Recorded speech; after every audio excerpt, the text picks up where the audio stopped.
Bienvenue aux rencontres de formation et d'édification spirituelle. Rencontres au cours desquelles des messages de foi, d'édification et de restauration spirituelle sont délivrés. Le message qui va suivre vous est offert par Ephraim Média.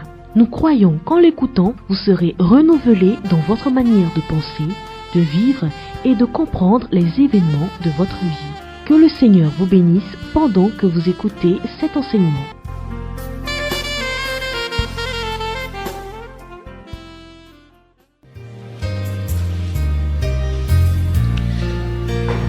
Nous allons prendre 2 Corinthiens. Je vais vous expliquer un peu comment conserver sa délivrance.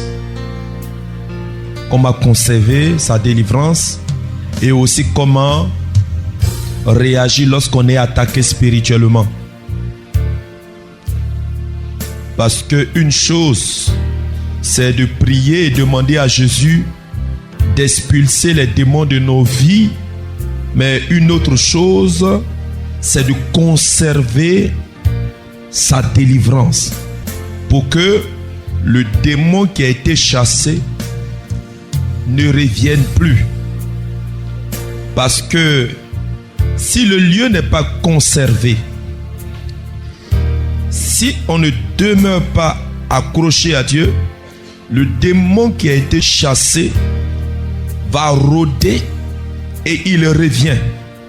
S'il se rend compte que le lieu est vide, il ne vient pas s'installer automatiquement. L'Écriture déclare dans Matthieu qu'il va chercher 7 autres démons plus méchants. Et la condition, nous dit la parole, de cette personne devient pire que la précédente. Donc, frères et sœurs, il est mieux de conserver sa délivrance. Donc c'est ce que nous allons voir. On prend 2 Corinthiens chapitre 10 à partir du verset 3 jusqu'au verset 5. Je lis. Si nous marchons dans la chair, nous ne combattons pas selon la chair.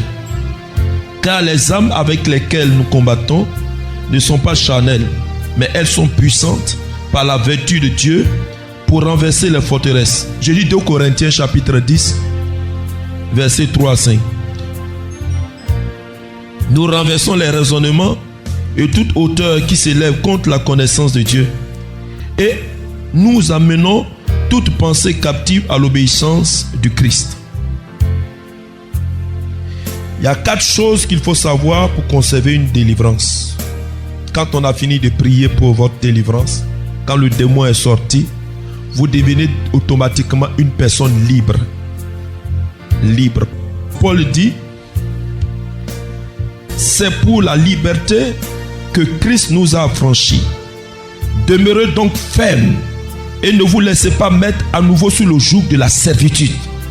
Voyez, c'est pour notre liberté que Christ nous a envoyés à cette retraite pour nous libérer.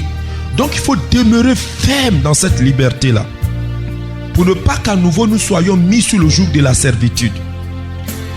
Donc la première chose qu'il faut savoir pour conserver une délivrance, c'est une vie de sanctification. Une vie de sanctification. Vous savez que l'une des portes que l'ennemi utilise, c'est le péché.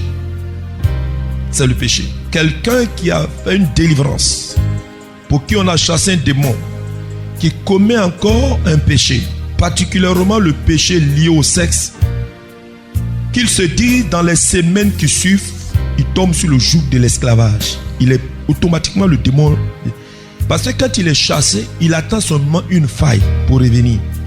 Donc la personne doit vivre dans la sanctification. C'est ce que l'apôtre Paul, écrivant à Timothée au chapitre 2, versets 19 à 20, 2 Timothée chapitre 2, 19 à 20, il dit, conservez-vous purs. Conservez-vous purs. C'est-à-dire, faites en sorte que rien ne vous souille. Rien ne vous souille. Et tout ce qui a la capacité de nous souiller, c'est le péché, qui est énuméré dans Marc chapitre 7, verset 21. 21 à 23, vous allez voir toutes ces choses qui ont la capacité de nous souiller.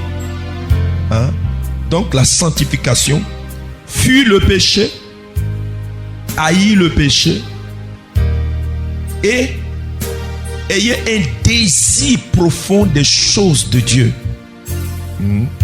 L'apôtre Paul dit, il écrivait aux Romains, il dit celui qui est né de la chair, il s'affectionne aux choses de la chair. Mais celui qui est né de l'esprit, il s'affectionne aux choses de l'esprit. C'est-à-dire, il a une tendance naturelle aux choses spirituelles. Et quand vous êtes délivré, l'Esprit de Dieu, vous avez vu qu'après la prière de délivrance, nous avons prié individuellement pour que vous soyez remplis du Saint-Esprit. C'est pour que l'Esprit de Dieu façonne votre personnalité et qui vous conduit désormais à désirer les choses de Dieu. Hein? Ça ne sera pas, comme je peux dire, un poids pour vous, la prière. Ça ne sera pas pour vous une difficulté, la prière, ni même la lecture. Ça devient naturel. Donc la sanctification fait le nettoyage autour de soi. C'est-à-dire qu'on règle tous les petits problèmes de péché, de concubinage, les fornications, les mensonges, les détournements de fonds publics, les petits trucs comme ça là, hein, où les feux rouges qu'on ne s'arrête pas parce qu'on est pressé.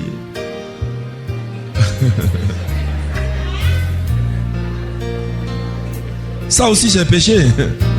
Quand le Seigneur m'a révélé que quand on ne s'arrête pas au feu rouge, c'est un péché parce que l'acte qu'on pose est préjudiciable à l'autre. Donc vous voyez, donc c'est un péché. Donc quand tu vois même feu jaune, arrête-toi. On n'est pas pressé, on patient. Ça ne dure que combien de secondes? 45 secondes. Tu es parti. Et c'est une manière aussi d'éduquer notre vie à la patience. Moi j'aime beaucoup les embouteillages. C'est un exercice spirituel qui nous permet de développer ce qu'on appelle la patience. Si tu sais patienter, tu ne t'énerves pas. Tu ne regardes pas ta montre. Mais tu mets une cassette de louange et d'adoration. Tu es serein pendant que le visage de tous ceux qui sont autour de toi sont serrés. Toi tu es là, tu es content parce que Dieu te donne une occasion de l'adorer. Alléluia. Donc frères et sœurs, c'est important. Donc la sanctification, une vie de sanctification, c'est une vie importante. C'est l'amour du chrétien. C'est l'amour du chrétien. C'est le parfum qui encense la vie du chrétien. C'est la bonne odeur que Satan n'aime pas.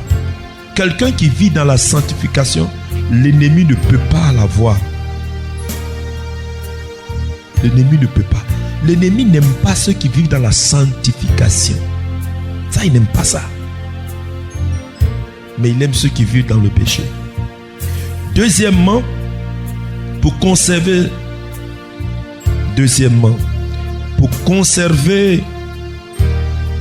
la délivrance, confessez à toute circonstance la victoire du Christ.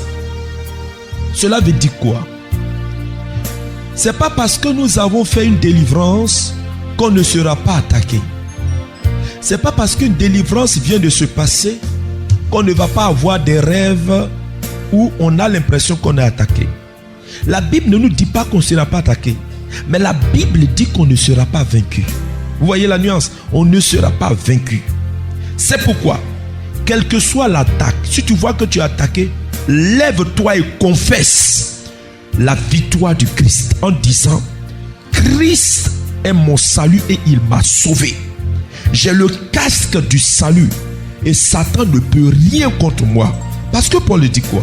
Dans Romains chapitre 10, versets 8 à 9, il dit: la parole de salut et de victoire se trouve au pouvoir de ta langue.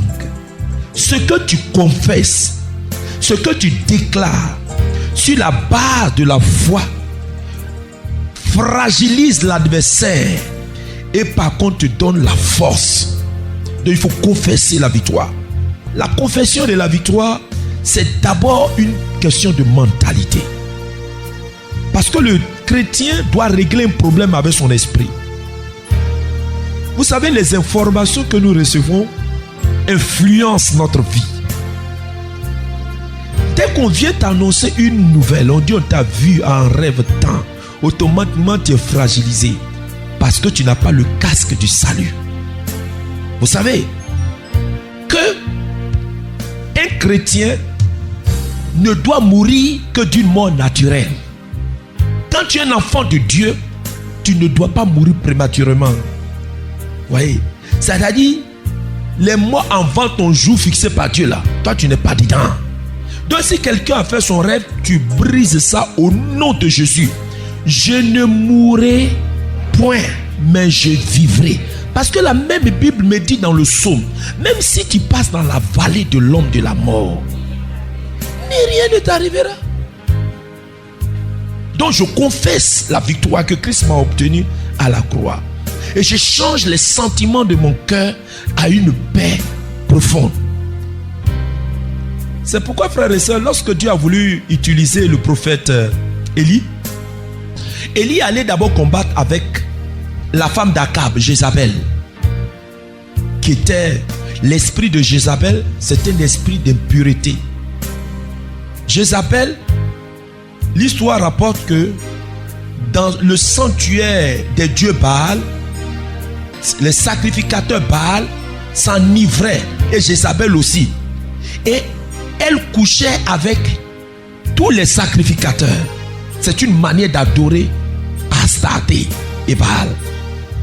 Donc l'impureté donnait le pouvoir à Jézabel. Et quand on dit quelqu'un a un esprit de Jézabel, alléluia. Donc Élie est allé combattre. Mais la Bible dit que Élie a fui devant Jézabel.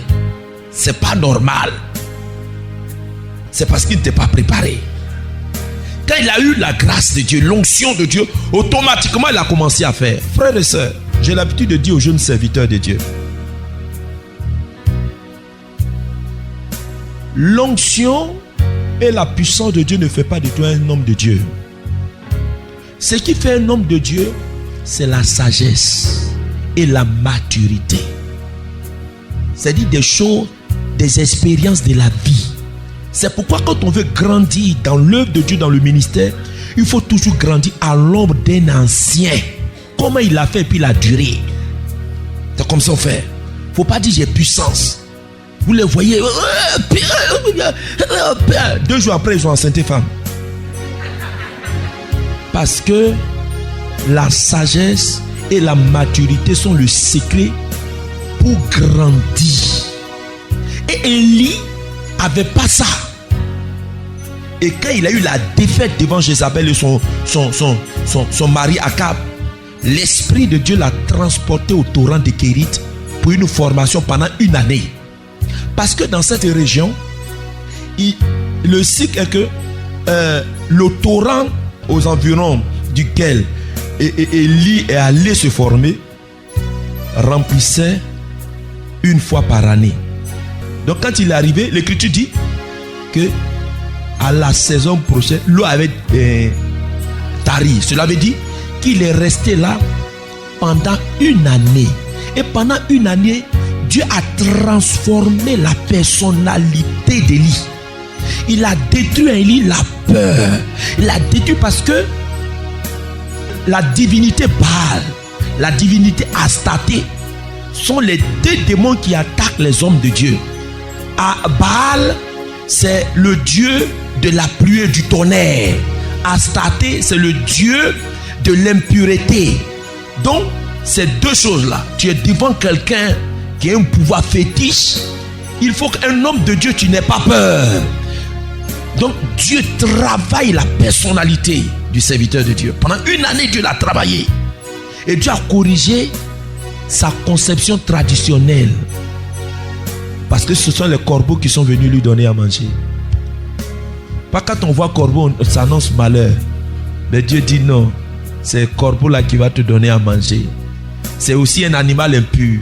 C'est-à-dire, je vais te faire rentrer dans des lieux parce que tu es juif. Parce que les juifs ne rentrent pas dans des lieux déclarés impurs. Mais je ferai en sorte que tu vas rentrer dans ces lieux pour aller annoncer la bonne nouvelle. Donc, il a travaillé. C'est comme ça Dieu, pour nous donner la victoire, il faut que tu saches sur qui tu as mis ta foi. Dieu n'a pas intérêt à t'abandonner. Il faut que tu sois convaincu. Si tu attrapes sa main, lui ne lâchera jamais ta main. C'est toi qui vas lâcher sa main. Mais lui, tant que tu as tendu la main, il attrapera ta main tous les jours. Et il te protégera. N'a-t-il pas protégé Daniel, Shadrach, Michaël? Lorsque ceux-ci ont été jetés à Abednego, on les a jetés dans la fosse lion. Est-ce que Dieu ne les a pas délivrés? Ça, Jésus-Christ n'était pas encore arrivé. Mais maintenant, Jésus-Christ est arrivé. On dit la miséricorde de Dieu est encore plus grande. Il ne te lâchera pas. Tu ne sombreras pas. Confesse la victoire. Confesse la victoire tous les jours. Confesse que ton esprit, ton cœur croit en ce que tu confesses. Même si une légion d'esprits, de démons viennent vers toi. Dit l'Écriture. On dit si l'esprit du mal vient sur toi comme un fleuve, l'esprit de l'Éternel le mettra en fuite. Confesse la victoire et n'aie pas peur. Troisièmement, et ça il faut le savoir, ne défie jamais Satan si tu n'es pas sûr de l'onction qui repose sur toi. C'est-à-dire que si tu n'es pas sûr de la puissance qui repose, parce qu'il y a puissance et il y a puissance. Le degré de ta consécration à Dieu te qualifie à recevoir une puissance en fonction. Ce n'est pas une affaire de jeûne. Plus tu es consacré à Dieu, plus ton cœur est dédié à Dieu, plus ta vie même n'a plus d'importance. Et que ce qui est important, c'est Dieu. C'est que Dieu a le contrôle de ta vie. C'est ce qu'on appelle, c'est que Dieu t'a consacré. Un consacré, une âme consacrée, c'est quelqu'un qui est dédié à Dieu. Sans cesse, sa vie est tournée vers le Seigneur. Il ne compte que sur Dieu. Il ne pense que les choses de Dieu. Il n'agit que pour les intérêts de Dieu. Lui-même là, même si les gens le bafouent, même si les gens disent qu'il est bête, qu'il est dans la volonté de Dieu, ça va. Une telle personne là, Dieu est avec lui. Qu'est-ce que Nicodème est venu dire à Jésus? Il dit, moi Nicodème, je suis docteur de la loi. J'ai fait l'étude, je connais la loi de Moïse. J'ai été enseigné dans les écoles, dans les grandes écoles. Mais quand je regarde ta vie, si Dieu n'était pas avec toi, tu ne pourrais pas accomplir ce que tu fais. Jésus dit, ce n'est pas là le sujet. Naît de nouveau. Mais en disant ça, Nicodème a dit une grande vérité. C'est quand Dieu est avec toi que tu peux accomplir les œuvres de puissance. Dans le psaume 60, le verset 14. Avec le Seigneur, nous ferons des exploits. Donc, bien-aimé, ne défie jamais Satan. Souvent, il y a des problèmes qu'on s'en va au village. Vous les sorciers, vous êtes qui même? Vous êtes qui? Parce que tu as entendu un enseignement. Hey, on ne fait pas ça, hein? Il va te peser. Il va voir si tu pèses. Si tu ne pèses pas, tu vas comprendre. Donc, il ne faut pas défier. Il faut te prémunir. Au lieu d'aller affronter. Je ne vais pas m'élever comme ça. Si Dieu ne m'a pas dit fais tel, je ne vais pas m'élever dans Bigan là. Tous les roses chrétiens, francs-maçons, je vous dis, oh non, ça c'est quoi ça? C'est de la prétention. Et Dieu ne cautionnera pas. Tu veux dire quoi par là? Sois humble. Quand Dieu te dit fais, fais-le. Et sa main te soutiendra. Donc ne défiez jamais. Quand tu n'es pas sûr de ton onction, mon frère, si tu n'es pas sûr de ton onction, ma soeur, ça laisse des séquelles. Aujourd'hui, tu peux ne pas sentir. Ça laisse des séquelles.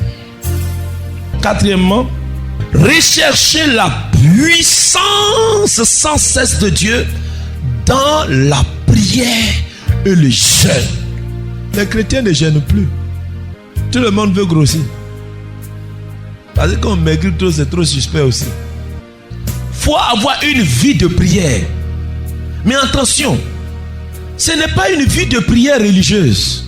Vous voyez, Jésus dit, quand tu veux prier, entre dans la maison, enferme-toi, et ton Père qui est dans le secret, il t'attend et il attendra ce que tu dis et il t'exaucera.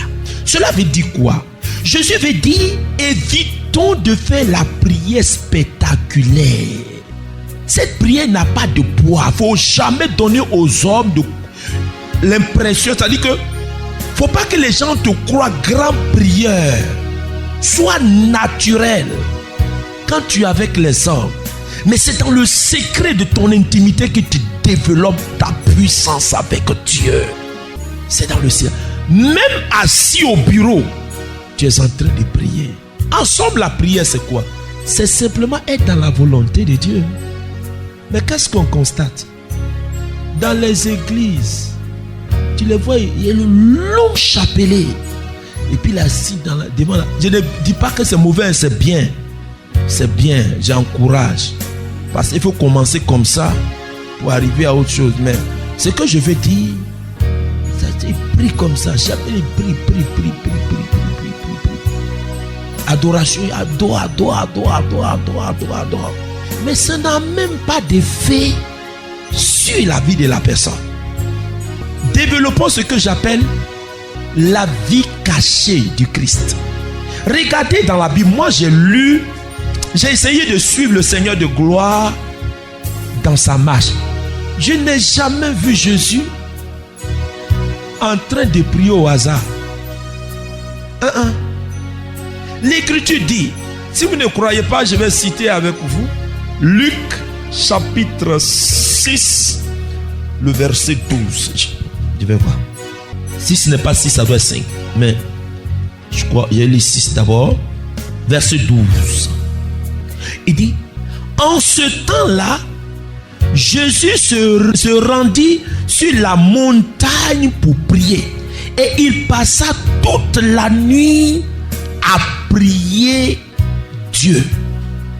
Quand j'ai lu ça, j'étais malade. J'ai dit, quand tu veux vivre une grande vie de prière, et cela, je l'ai vu avec un aîné dans le ministère, le professeur Vali. Mais c'est un homme fragile, si pauvre, mais d'une intensité incroyable de Dieu. Quand je vois cet homme, j'aime bien parler avec lui parce qu'il m'enseigne beaucoup de choses. C'est une personne dans son planning, il a toujours dans le mois un temps pour venir rechercher la face de Dieu. C'est pas retraite en groupe. Il prend son sac et il vient ici. Il vient dans la présence de Dieu. Il vient pour faire le compte rendu de tout le travail que le Seigneur lui a demandé et pour recevoir des instructions de la part du Seigneur.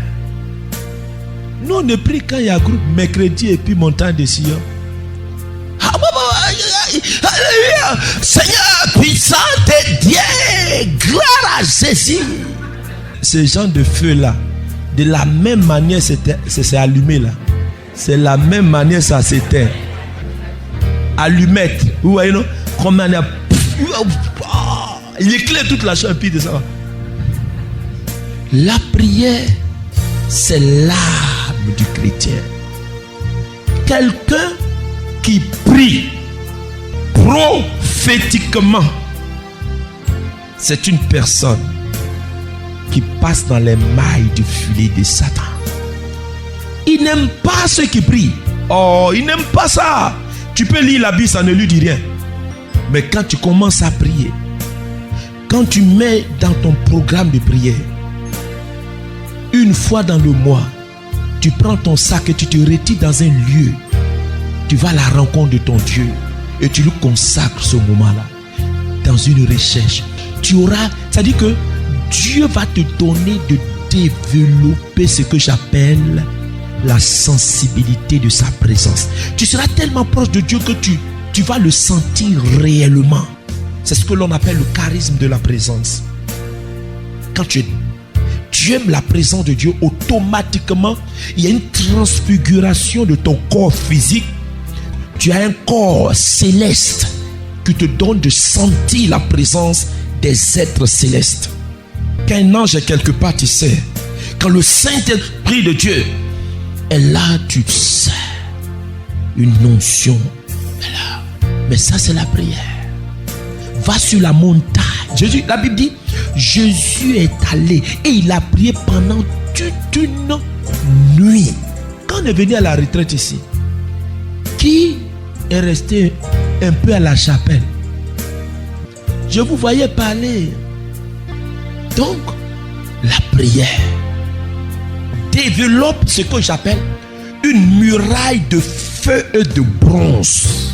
Plus tu pries, les murailles de feu et de bronze se défient autour de ta personne. Dans le livre de Daniel, il est révélé qu'il y a ce qu'on appelle les 3 temps de l'offrande. L'offrande du matin, l'offrande du milieu du jour et l'offrande du soir. Quand vous regardez dans la Bible, à quel moment Élie a prié? Élie a laissé les autres prier et il attend. Et l'écriture est claire. À l'heure de l'offrande du soir, il a prié et le feu est descendu. Il y a des temps prophétiques de prière qui attirent l'action de Dieu sur votre vie. Il faut connaître ça. On va un autre jour, dans le cadre de nos formations, on va parler de la prière efficace. Savoir prier. Parce qu'il ne s'agit pas de prier. Il faut savoir prier. Les disciples disent, apprends-nous à prier. Non pas parce qu'ils ne prient pas, mais ils se sont rendus compte que véritablement, ils ne prient pas comme il faut prier. Alors Jésus leur a enseigné à prier. Quand vous priez, dites notre Père. C'est toute une théologie de la prière. Donc, priez. Priez matin. Priez à midi. Priez le soir. Encensez cela par une lecture assidue de la parole de Dieu. Je ne sais pas, le diable a soufflé l'égarement par rapport à la Bible aux gens. Les gens lisent peu la parole de Dieu. La sagesse divine nous est communiquée au travers de la parole. L'Ecclésiaste dit, il n'y a rien de nouveau sous le ciel. Ce qui est a été. Ce que tu vis là, quelqu'un a déjà vécu et c'est dans la Bible. Prends la solution que Dieu lui a proposée et applique à ta situation, tu auras résultat. Il y a dans la Bible ici, il y a une femme qui ne faisait pas d'enfant, la femme de Elkanah, n'est-ce pas? Comment elle a fait? Elle a incliné le cœur de Dieu. Prends ça, viens à une retraite, toi seul. Viens interroger Dieu. Dis, Seigneur, tu dois me parler. Je ne quitte pas ici si il n'y a pas quelque chose qui se passe à moi. Il y a ça. On va chercher l'homme de Dieu. Quand la femme Anne, la femme de Elkanah, elle a appelé le prêtre Élie? Il y a des choses sur lesquelles on n'a pas besoin d'un homme de Dieu. On va avoir des révélations. Qui donne l'enfant? C'est un homme de Dieu. Même quand vous prenez le prophète Élisée, quand il est arrivé chez la femme, la Sunamite, qui n'avait pas d'enfant, est-ce que vous avez vu quelque part que Élisée a prié pour cette femme? Elle a préparé un glorieux repas. C'est un secret aussi. L'homme de Dieu a bien mangé. Elle a construit une maison. L'homme de Dieu dort. Quand il est de passage, c'est son lieu de retraite. C'est ce qu'on appelle la maison d'alliance, la maison de rencontre. Quand il a fini, il est parti. Il a dit, Géasi, va dire à la femme, la dimension de sa charité a incliné la faveur de Dieu pour elle. L'année prochaine, il a tellement bien mangé que l'onction prophétique est descendue sur lui. Vous voyez, souvent, il y a des situations qui créent l'onction prophétique. Donc l'homme de Dieu a commencé à prophétiser. Et dit l'année prochaine, à la même date, quand nous allons revenir, il y a quelque chose qui va se passer. Et comme Ésaïe dit, Dieu honore la parole de son serviteur. La femme est tombée enceinte. Alléluia. Donc, la prière, je vous en supplie, ayez une méthodologie de prière. La base de la prière nous a été déjà donnée dans le livre de Daniel, matin, midi et soir. Maintenant, après ça, il y a ce qu'on appelle les temps prophétiques. Les temps prophétiques, c'est que pendant que tu dors la nuit, l'Esprit de Dieu peut te réveiller, tu n'as plus sommeil. Tu n'as pas à attendre dans ton oreille. Va prier, va prier, va prier. C'est pas ça, il ne dit pas ça. Mais le fait que il t'a réveillé en milieu de la nuit, tu n'as pas sommeil, il faut décoder cela. C'est pour dire que Dieu voudrait que je passe un temps avec lui. Tu dirais tout doucement, dis, si c'est un homme, tu ne gênes pas ton épouse. Et si tu as une chapelle chez toi, les gens construisent de grosses maisons. Même ils trouvent une place pour catacombes, débarras. Mais ils n'ont même pas un sanctuaire, une maison chez eux. Hé, chrétien, comment veux-tu que Dieu soit dans ta maison?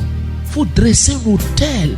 Quand vous lisez dans la Bible, chaque fois que Dieu rencontre Abraham, quand Abraham rencontre Dieu quelque part, ou un des prophètes, il dresse un autel, le signe de la rencontre avec Dieu. Mais dressez un autel chez vous. Prévoyez une petite chambre pour le Seigneur, le lieu où tu vas venir rencontrer. Bon, c'est pas un problème. Si tu n'as pas encore fait, il faut faire un petit aménagement, créer indépendante pour Dieu là-bas. Et tu viens au salon, tu te mets à genoux et tu pries ton Dieu. Et tu vas te rendre compte, ces instants de prière sont tellement intenses. Tu vis plus la prière, ton esprit ne peut pas voyager. Parce que c'est ce qu'on appelle le temps prophétique de la prière. Dieu est là, il se saisit de toi, il fait en sorte que tu ne sois pas dispersé. Quand tu sors de cette présence, c'est que tu as reçu quelque chose de la part de Dieu. Parce que c'est lui qui t'a convoqué. Les premières prières, c'est toi qui vas à sa rencontre. Mais cette fois-ci, c'est lui qui est venu vers toi. Parce qu'il veut combler ta vie de quelque chose. Tu peux ne pas le savoir maintenant. Mais les jours qui suivent, tu verras que les portes s'ouvre, la faveur, les grâces, des choses commencent à se passer dans ta vie. Alors tu comprendras que ces gens d'intimité là sont à développer, à favoriser de la part du Seigneur. Enfin, le jeûne. Le jeûne, c'est important. Il faut jeûner, chrétien. Je dis aux chrétiens, même si on ne jeûne pas tous les jours, au moins il faut avoir ce que j'appelle la dîme de la semaine du jeûne. Dans les 7 jours, donne un jour à Dieu comme sacrifice de jeûne. D'abord pour ta propre santé spirituelle. Parce que quand tu jeûnes, au plan médical, tu libères la toxine de ton corps. Tu te dégages. Tu libères la toxine. Ton sang est régénéré et purifié. C'est l'environnement, le sang rempli de toxines qui favorise les maladies. Et je parle sous couvert des médecins et des docteurs. Mais quand ton sang est purifié, quand tu jeûnes, et que tu jeûnes, tu ne coupes pas avec foutu. Tu coupes avec des fruits. Tu coupes avec quelque chose. On ne coupe pas avec ce quoi qu'elle est. C'est un animal qui est difficile à digérer. Apparemment, ça donne l'impression que non, il faut rompre avec papaye, les fruits. Et puis quelqu'un qui veut prier facilement, il faut être quelqu'un qui aime beaucoup manger les fruits. Parce que ça libère, ça donne une tranquillité. Vous voyez, c'est bien de manger les fruits, ça ne te rend pas lourd. Et c'est un fruit, selon un ami diététicien, il dit, c'est un crudité en les mangeant, ça facilite la circulation du sang. Tu n'as pas palpitation. Tu manges. On mange souvent mal. Foutu la nuit. Manger, ce n'est pas être rassasié, mais c'est bien manger. Voilà. Donc, quand tu veux développer une vie de prière, vous voyez, souvent vous voulez prier, vous vous sentez lourd comme ça. Non, mais si tu manges bien, léger le soir, ton esprit sera en éveil et tu vas plus prier. Mais un homme qui mange foutu, il s'assoit devant la télévision, au moment d'aller prier, il va se sentir lui. Il va dire, qu'est-ce qu'il va dire? Il va dire, bon d'accord, je vais me coucher pour prier. Quand il va se coucher pour prier, c'est fini, il est parti. Somnifère. Donc, il est bon de jeûner. Jeûner au moins une fois dans la semaine. Je ne peux pas vous demander un grand exercice, mais au moins une fois dans la semaine, privez-vous de la nourriture. Le vrai jeûne, ça dure 24 heures. Mais nous, on fait la disette. Ce n'est pas un jeûne complet et total. En principe, le jeûne, quand tu as mangé le matin, la nourriture que tu as mangé le matin là, c'est jusqu'à l'autre matin tu manges. Ça fait 24 heures. Mais nous, qu'est-ce qu'on fait? On mange à 18 heures. Mais quand on regarde bien aussi, ça fait 24 heures. Mais le problème, c'est que le fort, c'est pas ça. Parce que la nuit, quand tu dors, bon, c'est pas un problème. Mais quand tu as mangé, tu prends le bon jeûne. Là, si tu veux faire matin, il faut prendre un déjeuner. Mange bien. Et puis, attends l'autre matin. Tu auras des céphalées la nuit. Et plus tu fais ça, c'est que la purification est en train de faire. Et puis l'onction est en train de grandir. La grâce est en train de grandir en toi. Fais ça, tu vas voir. Si c'est facile. Donc le jeûne, c'est bon. Et quand vous jeûnez, faites en sorte que personne ne sache que vous êtes en train de jeûner. Ça, vous le savez. Faites en sorte que personne ne le sache. Il ne faut pas avoir une mine de choses là. Et puis bon, il faut ces choses. Et puis... je préfère même que les moments importants de jeûne, vous les prenez lorsque vous êtes libre. Vous vous enfermez et vous lisez la Bible. Si vous avez une cassette d'enseignement, vous mettez la cassette d'enseignement. C'est comme si quelqu'un était en train de vous prêcher. Ainsi de suite, vous priez. Vous allez voir, vous allez conserver la délivrance. Voilà un peu, en ce qui me concerne, il y a beaucoup d'autres choses. Mais ces choses-là, pour mon expérience personnelle, ça permet de conserver la délivrance. Quand vous délivrez, vous faites ça, vous êtes sous l'abri. Je vais vous donner, il y en a beaucoup d'autres, mais je vais vous donner 3 armes lorsque vous êtes attaqué. Les armes. Lorsque vous êtes attaqué, la première des choses qu'il faut faire, c'est de prier. Prier. Je vous donne un exemple. Vous dormez la nuit et vous faites un cauchemar. Automatiquement, il faut se lever et pour exercer ton autorité d'enfant de Dieu. Vous brisez le rêve et vous anéantissez toute influence spirituelle de ce rêve sur votre vie ou la vie de vos proches au nom de Jésus. Amen. Et puis vous dormez. C'est fini. La seule chose qu'il faut éviter, c'est d'avoir peur. C'est pas parce que tu as vu le rêve que ça va arriver. Non. Le monde spirituel et le monde physique ne sont pas sur le même fuseau horaire. Ce que tu as vu, avant que ça n'arrive, tu as la possibilité, à cause de l'autorité d'enfant de Dieu et le nom de Jésus, de briser ça. Ah ouais, dors bien. C'est fini. Donc la prière. Si tu sais que tu es attaqué par les sorciers, il faut mener une prière de combat. Si vous êtes marié ou bien si tu es un frère dans le Seigneur, tu partages à ton frère dans le Seigneur. C'est ce que j'appelle les binomages. Tu l'appelles portable. Tu dis, bien-aimé, est-ce que tu peux te mettre debout là? Voilà tel sujet, est-ce que tu peux m'aider à prier? Ton binôme dans la prière, il va s'élever. Il s'en va peut-être au salon ou bien quelque part pour ne pas gêner les autres. Et puis vous combattez. Vous utilisez toutes les armes à votre disposition. Le feu, le marteau du Saint-Esprit, l'épée de l'Esprit. Et vous allumez les sorciers. Vous allumez, vous attaquez, vous invoquez les anges, vous invoquez Archange Michel pour livrer bataille. Vous savez que les bons combats se passent entre minuit et 3 heures du matin. Parce que c'est ce moment-là que les sorciers et les démons sont en action. Donc là, vous les interceptez, vous combattez. Je vous lis au nom de Jésus-Christ. Je vous désarme, j'ôte vos armures, j'envoie des boules de feu au nom de Jésus. Et tout ce que tu es en train de dire, c'est ce qui arrive chez eux. Donc la prière, la prière. La prière, il y a une puissance. Donc la prière de combat. Parce qu'il y a la prière d'intercession et la prière de combat. La prière d'intercession, c'est une prière de plaidoyerie. C'est plaidoyerie. Mais quand quelqu'un est attaqué, on ne fait pas prière d'intercession, on fait prière de combat. Parce que la personne a besoin de renfort pour sortir. Peut-être c'est un de vos frères qui a été attrapé par les sorciers.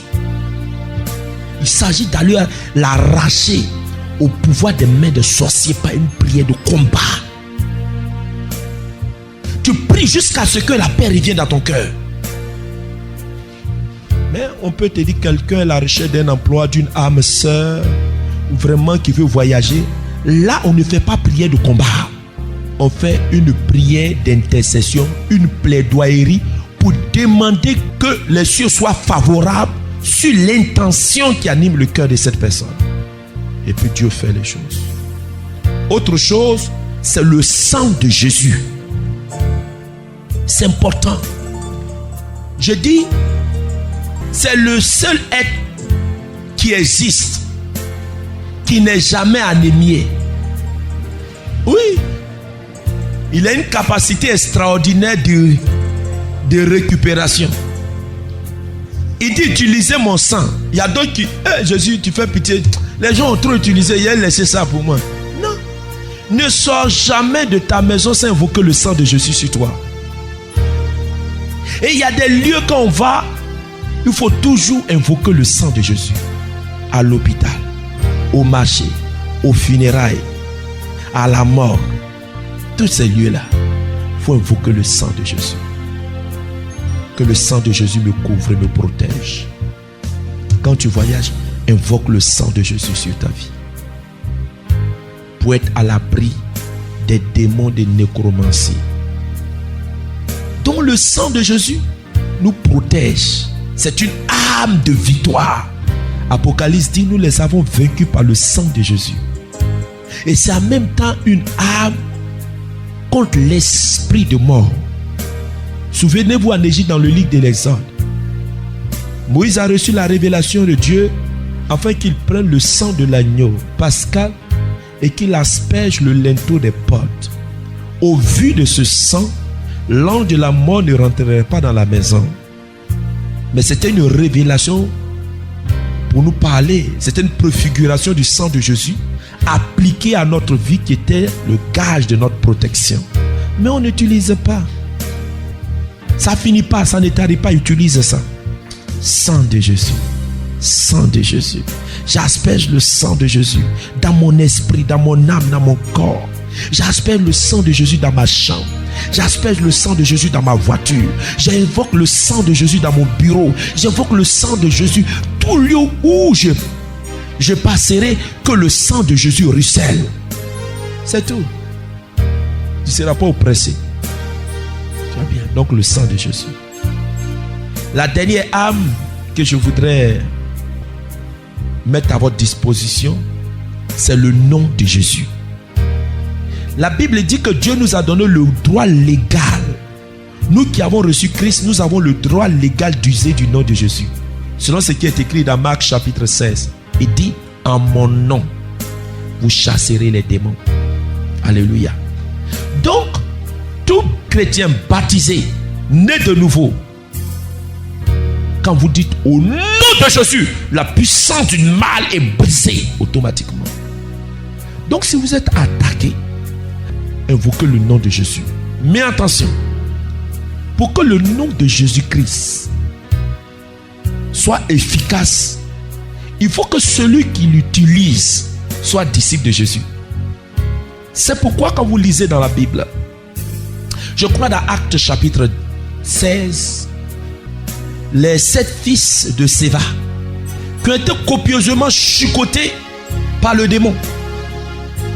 Il dit au nom de Jésus que Paul prêche. Mais quand c'est comme ça, allez-y vers la personne qui a un petit démon. Mais ils se sont dit, c'est le fou même de la ville. Parce qu'ils ont créé un groupe d'intercession, un cabinet de délivrance. Donc s'ils arrivent à chasser ce démon, leur réputation va s'étendre partout. Parce que Paul et Silas, quand ils sont arrivés, ils ont trop fait mal dans le coin. Donc il faut que eux-mêmes les gens sachent qui ils sont. Donc ils ont créé un groupe d'intercession. Les papas, c'est va sans doute leur donner conseil. Ne faites pas ça. Paul, c'est Paul. Mais vous, c'est vous. Il dit non, papa. On a vu Paul chasser l'esprit de Python sur la vie de la femme. Il a simplement dit, au nom de Jésus, esprit de Python, sors de ce... Et le démon est sorti. Mais il suffit que moi aussi je dise au nom de Jésus. Il dit, le droit légal d'user du nom de Jésus n'appartient qu'aux disciples. Est-ce que vous êtes disciples de Jésus? Il dit, c'est une formule. Ça marche à coup sûr. Il dit, allez-y. Demandez billard. Et c'est un démon guerrier. Un démon violent. L'animé par une rage. Donc il les a bien chicotés copieusement. Ils sont partis. Voilà. Donc le nom de Jésus est lié à votre vie. La manière de vivre donne de la puissance à ce nom. Donc évitez de formuler. Ça n'effraiera même pas une mouche. C'est ta vie même n'honore pas le nom de Jésus. Voilà. Il y a quoi que c'est formule? C'est pas formule. Donc frères et sœurs, voici quelques armes que je viens de vous partager. N'ayez pas peur. Vous allez voir tout ce que Dieu va faire pour vous désormais. Allez avec le casque du salut, la cuirasse de justice, la ceinture de la vérité, le zèle, chaussure du zèle, l'annonce de l'évangile et le paix de l'esprit. Et Paul ajoute, priez pour moi afin qu'il me soit donné, c'est-à-dire la prière sans cesse, la prière d'intercession pour que le monde des ténèbres recule. Je prie que Dieu vous bénisse. Je prie que vos familles soient bénies. Je prie que vos activités soient bénies. Je prie que tout ce que vous allez faire vraiment connaisse une floraison et que Dieu fasse en sorte qu'au travers de votre vie, beaucoup d'autres personnes viennent au salut. Nous allons baisser la tête et nous allons prier. Seigneur, te bénisse.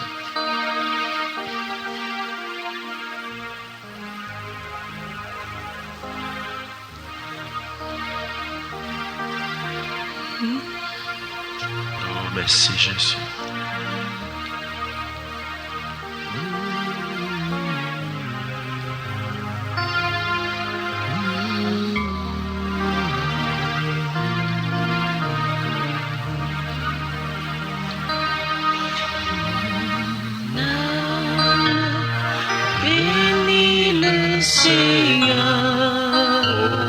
Dis merci à Dieu. Mon âme, parle à Dieu, dis-lui merci pour tout ce qu'il a fait pour toi pour cette retraite. Que ton âme bénisse le Seigneur. Mon âme bénit le Seigneur. Mon âme bénit le Seigneur.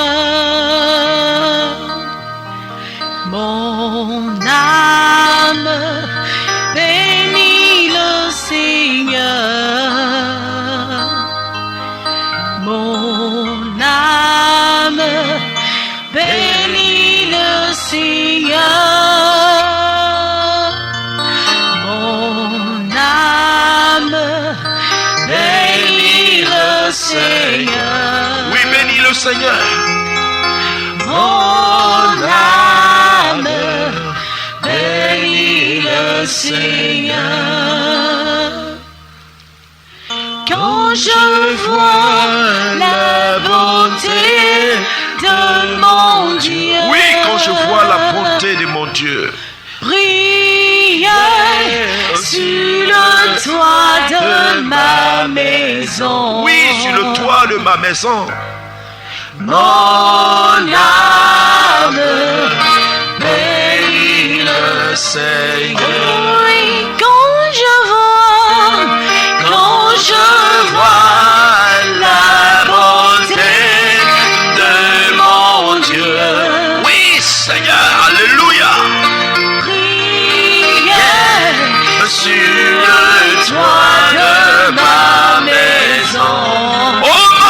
nom, Seigneur. Mon âme bénit le Seigneur. Seigneur, mon Dieu. Oh, je prie, Père, que tu bénisses et que tu répandes ta grâce, tes bénédictions sur la vie de tes enfants. Pendant que nous sommes en train de chanter, je vais demander à tous nos sœurs que voudraient que je prie pour le sujet d'une âme sœur selon le cœur de Dieu. Je leur demande d'avancer, je vais prier pour vous. Bénis le Seigneur. Oh oui, quand je vois la bonté de mon Dieu. Oh mon Dieu, Prière sur le toit de ma maison. Mon âme bénit le Seigneur. Oh oui, quand je vois la bonté de mon Dieu. Prière sur le toit de ma maison. Mon âme bénit le Seigneur. Mon âme bénit le Seigneur. Quand je vois la bonté de mon Dieu. Prière sur le toit de ma maison. oh mon Dieu, Mon âme bénit le Seigneur. vous allez lever les mains vers le Seigneur.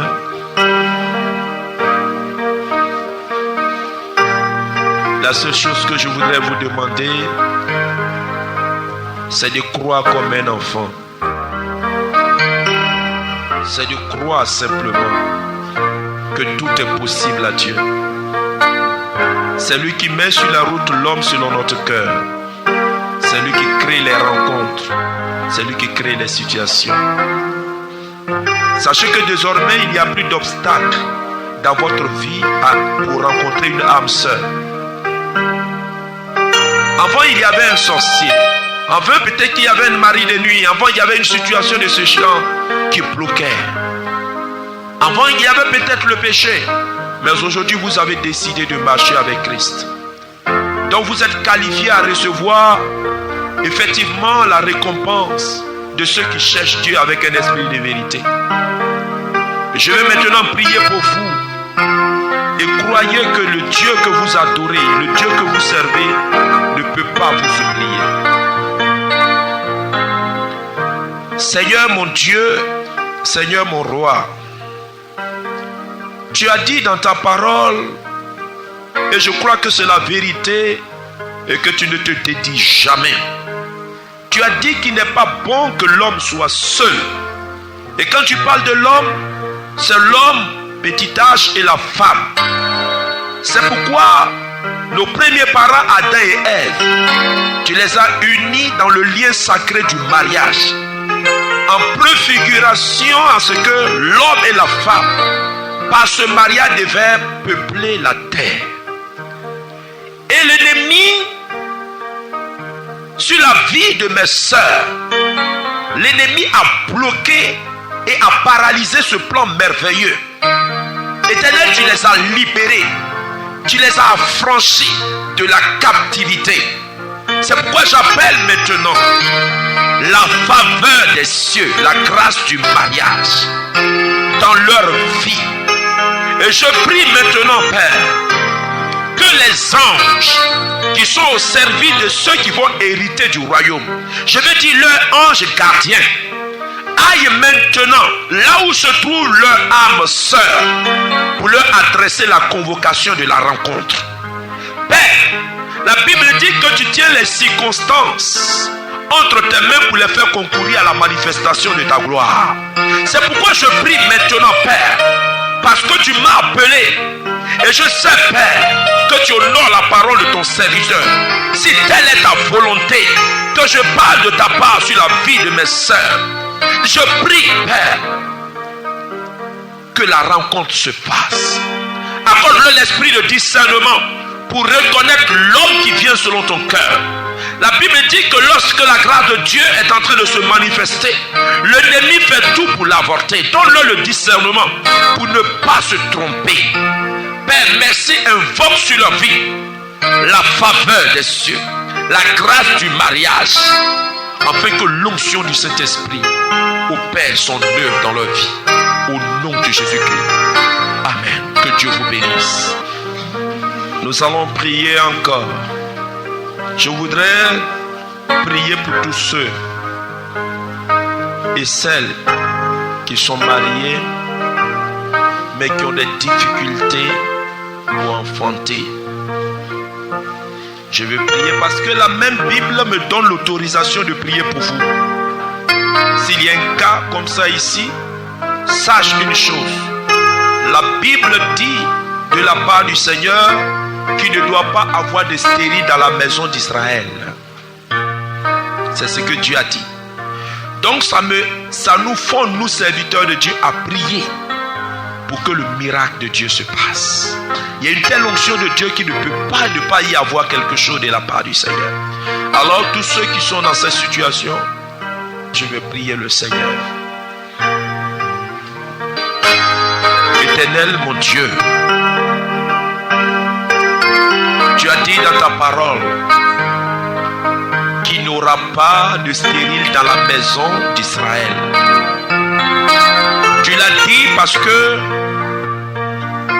quand tu as créé l'homme, tu lui as donné ordre d'être fécond. Et la fécondité fait partie de l'héritage attaché à l'être humain. Parce que l'on doit peupler la terre. C'est pourquoi, Père, je maudis la stérilité. Et j'appelle la fertilité et la fécondité. Père, restaure-les. Parce que je les vois enfanter, je les vois porter des enfants dans leurs mains. C'est pourquoi, Éternel notre Dieu, au nom de Jésus-Christ de Nazareth, que l'onction du Saint-Esprit parcourt leur corps et accomplisse ta parole dans leur vie. Au nom de Jésus. Amen. Soyez bénis. Tous ceux qui sont malades dans leur corps, qui prennent des médicaments, qui souffrent et qui ont besoin que Dieu les visite. Seigneur, j'ai promis en toutes circonstances et en toute occasion de te donner la gloire pour tout ce que tu vas faire, pour les témoignages que nous allons entendre, pour les guérisons surnaturelles et pour les miracles qui vont s'opérer dans leur vie. Sois élevé en dignité, ô souverain sacrificateur, toi qui plaides la cause sans cesse de ton peuple auprès du Père. Si tu m'as choisi, ce n'est pas parce que je suis excellent, c'est parce que je suis le plus faible de tous. Je prie que le sang de Jésus me purifie de la tête jusqu'aux pieds. Et que le sang de Jésus ôte tout obstacle qui pourrait empêcher ta grâce d'atteindre tes enfants. Merci de me laver maintenant. Merci de me purifier. Afin que Éternel, je sois entre tes mains l'instrument pour bénir, pour guérir, pour restaurer tes enfants au nom de Jésus. Saint-Esprit, c'est ton œuvre. Que je sois maintenant le canal. Coule au travers de moi et que chacune de mes paroles opère l'œuvre dans leur vie au nom de Jésus. Merci pour ce que tu vas faire au nom de Jésus-Christ de Nazareth. Seigneur, en cet instant précis, Je commande à toute maladie, quelle que soit la maladie, je les brise au nom de Jésus. J'anéantis le pouvoir sur ces corps. Que toutes ces maladies soient broyées maintenant au nom de Jésus. Que toutes ces maladies sortent de vos corps au nom de Jésus-Christ de Nazareth. Saint-Esprit, visite-les maintenant. Guéris-les. Tous ceux qui sont malades, recevez votre guérison au nom de Jésus-Christ. Au nom de Jésus-Christ. Que la puissance du Saint-Esprit touche votre corps. Restaure vos corps. Tous ceux qui ont des problèmes d'articulation, soyez restaurés. Tous ceux qui ont des maladies de sang, soyez purifiés au nom de Jésus. Tous ceux qui ont des problèmes de fibrome, il est broyé maintenant au nom de Jésus-Christ. Tous ceux qui ont des problèmes au niveau de leurs trompes, les trompes sont restaurées au nom de Jésus-Christ de Nazareth. Tous ceux qui ont une maladie incurable, voici la grâce de Dieu parcourt votre corps. Il est brisé au nom de Jésus. Soyez guéris au nom de Jésus-Christ de Nazareth. Père, merci de les toucher par ta force. Beaucoup de personnes sont en train de sentir une chaleur. Merci de les guérir tous. Père, c'est à toi que revient toute gloire, l'honneur, la puissance, le règne. Merci. Au nom de Jésus. Amen. Que Dieu vous bénisse, vous acclamez le Seigneur.